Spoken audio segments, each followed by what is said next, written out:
মতে আল্লাহ পাক তোমাদেরকে পাখিদেরকে যেমন করে রিজিক দেন তোমাদেরকে ঠিক সেইভাবে রিজিক দিতেন। তোমরা কি লক্ষ্য করো না যে পাখিরা খালি পেটে বের হয়ে যায় বাসা থেকে সকালবেলা এবং সন্ধ্যাবেলা ভরা পেটে বাসায় ঢোকে? আপনাকে যে তিনটা হাদিস শোনালাম এই তিনটা হাদিসে একটা শব্দ হচ্ছে কমন। শব্দটা কি বলেন? পাখি। পাখি কে? পাখি। আল্লাহ রাব্বুল আলামিন পাখিদের কাছ থেকে আমাদেরকে শিখতে বলছেন এবং বলছেন যে পাখিদের মনটা হয় খুব নরম, খুব সফট এবং তারা আল্লাহর প্রতি তাওয়াক্কুল করে পূর্ণ মাত্রায়। তারা সকালবেলা ভোরবেলা বের হয়ে যায় এবং সন্ধ্যাবেলা বাসায় ফেরে। খালি পেটে বের হয়, ভরা পেটে বাসায় ফেরে।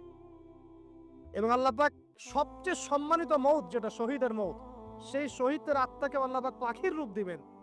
তাহলে পাখিটার বিষয়ে একটা ফোকাস করা দরকার আছে না? আচ্ছা, এখানে আসেন। পাখির মন হচ্ছে নরম।